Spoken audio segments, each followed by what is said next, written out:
Alors, j'ai connu Have a Peak sur les réseaux sociaux. Je trouve que c'est un service qui est vraiment essentiel pour toutes les personnes, voilà, qui souhaitent s'installer au Sénégal, d'avoir toute une équipe dédiée qui vous propose un suivi, un accompagnement sur le long terme, surtout sur toute la durée de votre séjour. C'est hyper important et vous allez vous rendre compte qu'en Afrique, on est beaucoup dans l'informel et c'est bien d'avancer avec des gens qui ont les codes et le savoir et le réseau pour être dans de bonnes mains tout simplement. Donc je pense que quand il y a des services qui sont faits comme ça, en plus entre nous à valoriser, c'est hyper important de valoriser, de travailler ensemble. Et vous pouvez y aller les yeux fermés parce que franchement, ils sont super.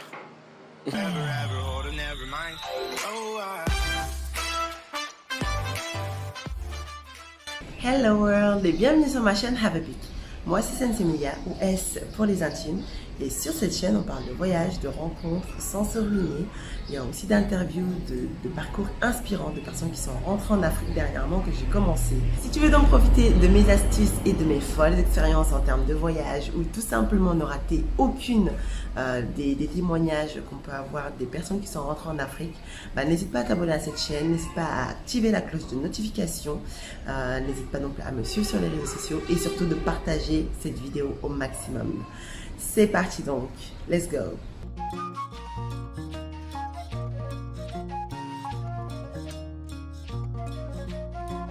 Bonjour à tous, alors moi c'est Souleymane, j'ai 28 ans et ça fait maintenant un peu plus d'1 an que je suis installé au Sénégal. Donc je travaille dans 2 domaines bien distincts mais qui se rejoignent d'une part et c'est vraiment des domaines qui sont ma passion première. Donc à savoir le voyage où j'ai une agence de voyage conciergerie où on organise vraiment des voyages dans toute la planète, peu importe le budget et la destination.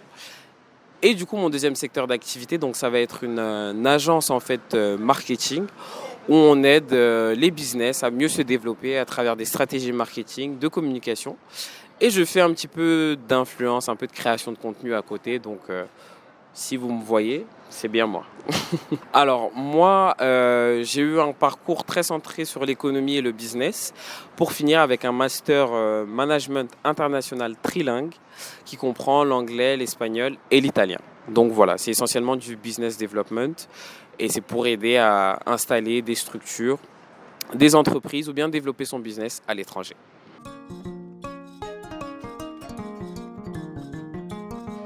Je suis arrivé au Sénégal donc en novembre 2022. Pourquoi le Sénégal? Tout simplement, ça me tenait à cœur de revenir dans mon pays d'origine, de me rapprocher de ma famille et surtout de créer des choses et d'instaurer des choses concrètes en fait qui auraient de la valeur dans le pays que j'aime beaucoup. Et tout simplement, ça me semblait comme une évidence en fait de revenir ici et je regrette absolument pas et puis je vous conseille de venir.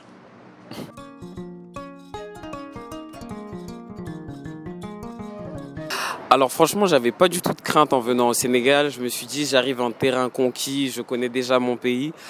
Mais la réalité a été tout autre et j'ai vraiment développé des craintes en vivant ici sur le long terme et en me remettant même en question, en me disant, mais qui m'a envoyé?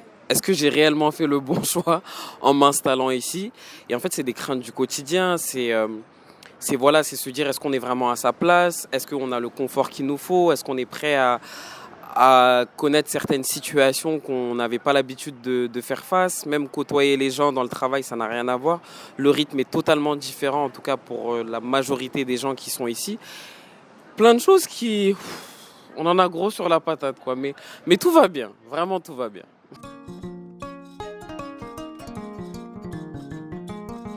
Alors ce qui m'a le plus marqué entre le Sénégal et la France, c'était vraiment le fait que...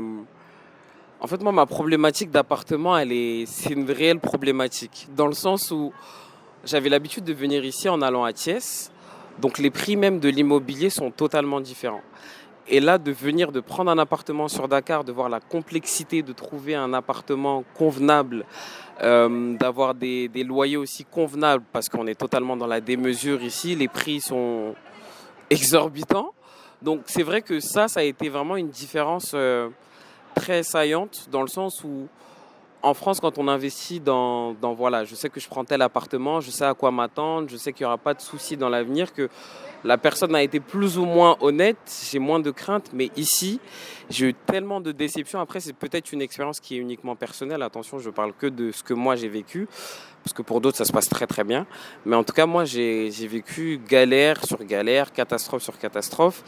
Et c'est clair que ça, ça a été un gros coup. Aussi en termes de transport, vu que j'ai pas encore acheté de voiture et au vu des embouteillages, ça m'en dissuade totalement.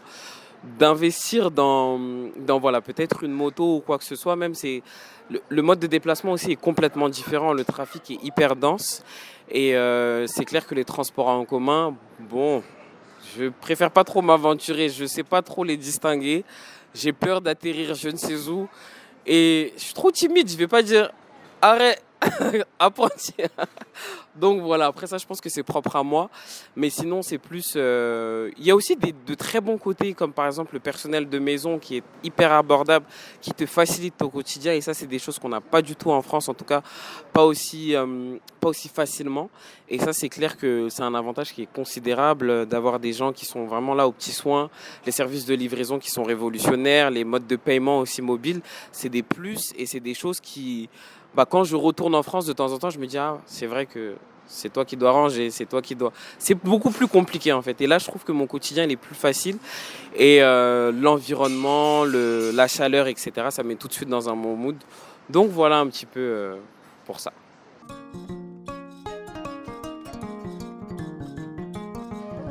Alors sur le marché, je pense que même au-delà des diplômes, à partir du moment où on a un expatrié ou on a un profil voilà, qui vient de l'étranger, tout de suite ça fascine et on a envie de nous faire plus facilement confiance.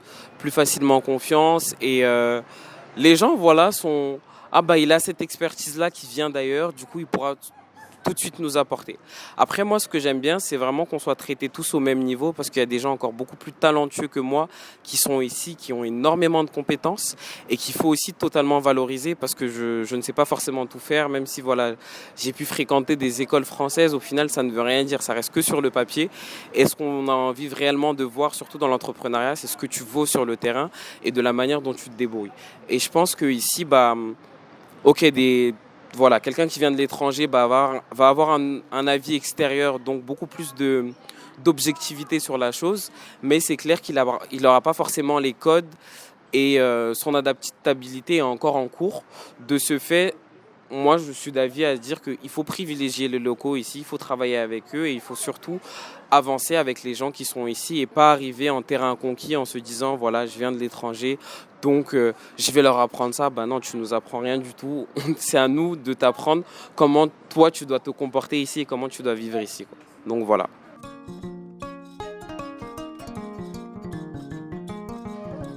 Franchement les premières 24 heures les premières 24 heures directement quand je suis arrivé dans le logement que je pensais qu'il était bien parfait et quand j'ai vu son état et quand tu essaies de récupérer ton argent parce que tu veux plus rester et qu'on te dit non en fait on a un engagement, mais j'ai pété les plombs donc je me suis dit que ma mère avait raison en fait, pourquoi est-ce que t'es parti? Et au final je me suis tout de suite repris en main parce que je me suis dit mais tu as vécu déjà dans énormément de pays où tu n'étais pas forcément familier avec eux, où tu ne maîtrisais pas forcément tout là-bas. Tu as aussi eu des galères. En Espagne, j'ai eu des très très grosses galères. En Irlande, pareil. Mais au final, on sait que tout ça reste un temps. Et je pense que quand on est expatrié et qu'on n'a pas forcément cette habitude de voyager, d'aller un petit peu partout, souvent on a tendance à se dire c'est la fin du monde parce qu'on est dans tel endroit, on dramatise. Alors qu'il faut dédramatiser. Des problèmes d'argent, des problèmes de logement peuvent arriver absolument partout en fait. Donc vraiment dédramatiser et moi je me suis dit que voilà, c'est les aléas de la vie, ça fait partie de l'expérience, ça forge et au moins je sais à quoi m'attendre.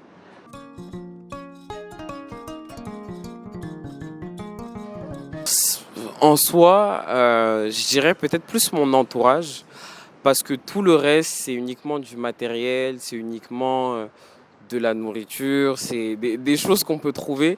Donc je pense que c'est essentiellement mon entourage qui va me manquer parce que mine de rien, voilà, c'est des gens avec qui on a grandi, il y a tous mes proches qui sont là-bas, etc. Et enfin voilà, dans leur tête, je partais, bon, tu vas y aller, tu verras, c'est l'Afrique, machin, même mes amis et tout. Et au final, bah, j'y suis encore. Donc ils sont là, mais tes vacances, elles sont pas finies. Non, non, mes vacances sont éternelles parce que c'est pas des vacances. Donc honnêtement, peut-être le fromage, parce qu'ici c'est cher, c'est trop trop cher. C'est voilà, c'est mon petit péché mignon et les viennoiseries, les pâtisseries, mais tout ça on peut trouver ça ici. Donc en soi, il y a pas grand chose qui me manque, vraiment.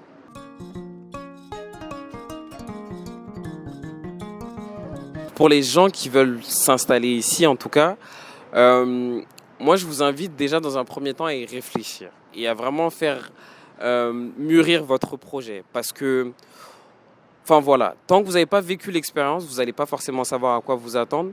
Sur les réseaux sociaux, on vous vend beaucoup tout ce qui va être restaurant, tout ce qui va être les 5 meilleures choses à faire à Dakar. Et moi, le premier, parce que c'est aussi intéressant de partager cet aspect-là.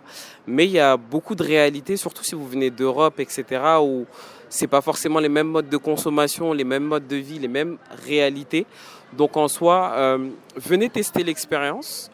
Je pense que qu'elle soit bonne ou mauvaise, vous en tirez toujours quelque chose, mais soyez vraiment prêts à vous adapter et à faire un pas vers l'autre. Parce que c'est vous qui venez dans le pays et c'est pas l'inverse. Donc à vous de vous adapter au pays, à vous de vivre votre expérience comme elle se doit. Et un conseil pour surtout, nous on se connaît entre Français, les restaurants, Almadies, etc., évitez. Pas que c'est pas bon, mais vous pouvez vite tomber dans un cercle vicieux. Donc faites très attention de ne pas mettre tout votre loyer là-bas et après, ah, on fait comment? Donc honnêtement, je dirais s'adapter, c'est vraiment le plus important. Avoir un projet, venir avec beaucoup de sous, peu importe le pays où on va, mais quand on s'installe quelque part, même si vous budgétisez, il faut toujours se dire que voilà, il y aura des risques, il y aura des imprévus.